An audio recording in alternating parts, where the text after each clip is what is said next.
Looking to buy your next investment property, but you're going crazy with trying to work out where is the next hotspot?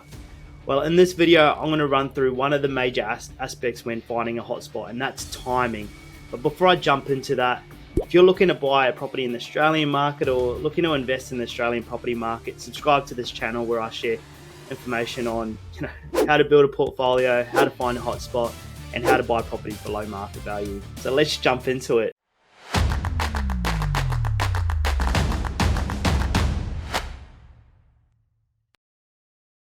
So when looking for a hotspot, in the course that I have on my website, there's 4 pillars to it.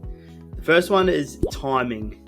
So timing is what we're going to jump into today, and working out timing can help you slingshot your property portfolio. You can get 10-20% of capital growth, which will give you that leverage to get your next property a lot sooner rather than waiting 5 to 10 years. The other 3 components to finding a hotspot is looking at infrastructure spending, the ripple effect, and big events. But I'm not going to jump into all of those in this small video. So let's jump back into it. Timing. So when you go to time the market, you want to be able to jump into a market that is essentially in that position for growth. And the way that I use to work out timing is I use a tool called the 18.6 year cycle.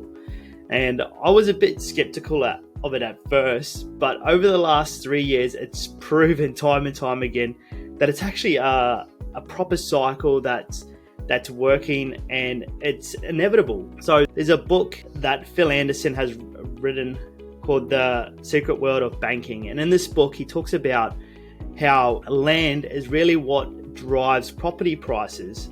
And over 18.6 years, there's a cycle. So essentially, the cycle is the first part of that 18.6 year cycle is where you see massive growth in your major capital cities. So in Australia, that's Sydney and Melbourne. At the back end of the cycle where we're at the moment, what happens is affordability gets really tight in these areas, and then people start to relocate. They start to want to buy properties in more affordable areas, and they start to migrate. And then they slowly migrate into smaller capital cities, smaller towns, and which we're already seeing. But the thing is, when this happens, all the capital growth tends to go to that side of the market. So that's where we're going to go to today. I'm going to share a chart on Propertyology's chart where I've gone and made a graphics on it to make it really easy for me to explain. And we're also going to look at just a cycle chart. But essentially the concept and the idea is once you know where the market's growing, you can then narrow down on a capital city and then from there into a suburb. And then once you've got that suburb, you can then go in and do that property negotiating and find off market deals and then snag yourself a deal below market value. You get all 3 of these pillars with a value add on top of it. You're going to be able to capture that capital growth a lot sooner. So then that first deposit you have, this is where it all comes down to it. You want to use that first deposit to leverage to get your next deposit, because it's a mission to try to save a deposit every 2 to 3 years. So we want to make sure we get that next deposit from our property purchase. So let's jump into this graphics on the 18.6 year cycle. So I thought the best spot to start with is supply and demand. And that's what really drives this property cycle. It's the scarce amount of land and how it gets to a point where it doesn't make sense to develop the land because it costs too much. So then they stop building. We're just seeing it as clear as day is construction costs have gone up so much. I was just talking to an investor yesterday, and he had a build and it's being dragged out for another 12 months and it's costing him an extra 60 grand. And people are just choosing not to build, which means that you're not going to get more dwellings. And this Matusik report, it outlines it pretty clearly. And you jump on his website, he shares a lot of really good data. But essentially, we'll look at Queensland. Between 2022 to 2023, the population grew by 114,000. If we look at the underlying housing demand, and I'm not too sure how he measures this, but he's got it down as 60,000. So out of that 114,000, only 60,000 of them actually contribute to the housing demand. And then he cross links it with how many new dwellings are coming up or starting. 33,000 are just starting. So just in that little section, you can clearly see, it's got it down here, that there's a shortfall of 27,000. It almost looks like 50%, but I think he uses some other metrics here and gives you a balance of minus 18%. So long story short, there's a massive shortfall, and that's tens of thousands in this case. So that's what sort of drives this land supply. The next section, which I want to jump into, and I just thought I'd share the graph on the Phil Anderson website. So Phil Anderson, he's the one that wrote the book, The Secret World of Banking, years and years ago, and he's the one that I've started to listen to a lot more with the commentary, because it's really starting to make a lot of sense, and when you read his book it will make more sense. But essentially says these runs an 18.6 year cycle, and the cycle continues to happen where there's events that happen at these points, and it happens time and time again. And essentially what happens in regards to related to property is that in this phase of the market, the start of the 18.6 year cycle, you see massive growth in your capital cities. So this happens all across the world, but just using Australia in this scenario, we're looking at Sydney and Melbourne. So they get the most growth here, 60, 70% in a shorter period amount of time.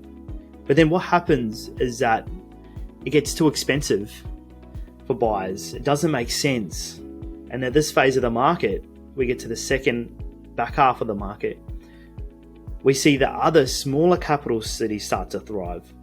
People start to migrate out of these major capital cities, and they start to look for affordability, rental yields. And then at the back half of the cycle, where we're at the moment, this is where we see a lot more capital growth in areas like Brisbane, Perth, Adelaide, Townsville, Toowoomba. These smaller capital cities tend to do very well, and if you buy into these areas, you're going to get your capital growth a lot sooner, which means that deposit you use, you can further leverage to get your next asset a lot sooner. So, at this point of the market, you don't really want to be buying in Sydney and Melbourne. But when it gets to the first stage, which it will be in another 2 to 3 years, you then look at Sydney and Melbourne. But on this property logic, I can't say the name, but Simon Presley has put together this awesome little blog, which just outlines it perfectly, and I thought it would be really easy just to show.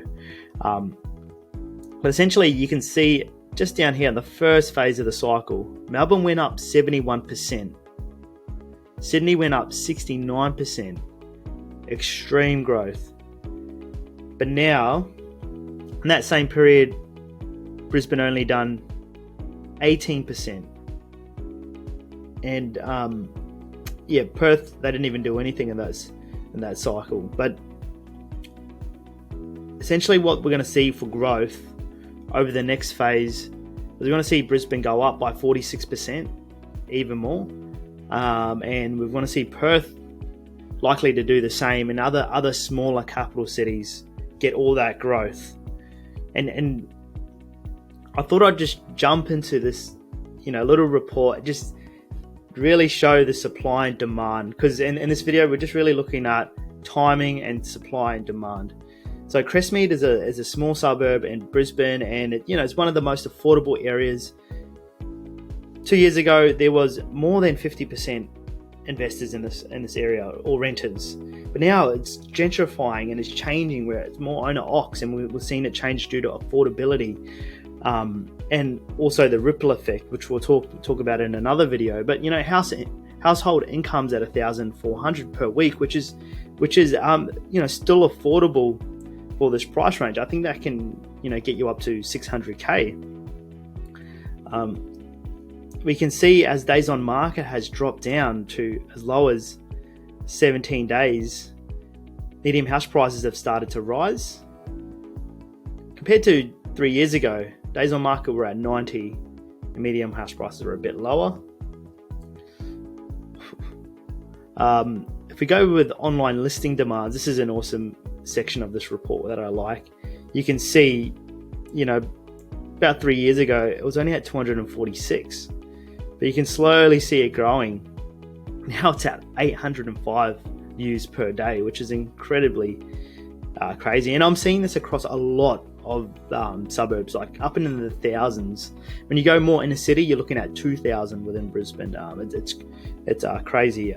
But you can see the days on market have just dropped as the demand goes up, because the supply that comes through gets picked up straight away. So it makes it very, very visual when you start to see it like this.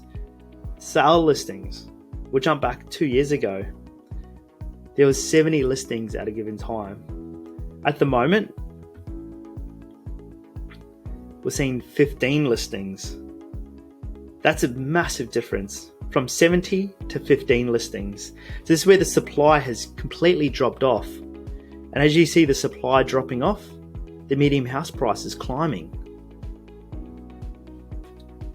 Vacancy rates, the listings, there was 38 listings, rental listings in this suburb 3 years ago. Now we're at 23. It's starting to climb back up, but it got as low as 18. And that's when the vacancy rate was at 1%. But you can see it's jumping back up, but it's still sitting under 2%, which is extremely low. 3 years ago, it was sitting at 2%. And then it even got as high as 3.6%. So I thought I'd quickly run through those numbers to show you. And another one here is where the rents are going up. So I thought I'd just run you through these components just to show you where you're at. So if you can buy property in an area that's timed correctly, timed for growth, that's going to increase the chances of you getting that capital growth, not in 5 to 10 years, but in the next 3 years. There you go. So if you're looking to find your next hotspot, look at the 18.6 year cycle, time the market, identify a capital city you want to buy in, and then narrow down on a suburb that has a lot of demand, low supply, and affordability aspects. Next stage is learning how to get that property off market and buy below market value. So if you got some value from this video, please subscribe, and I look forward to seeing you on the next one.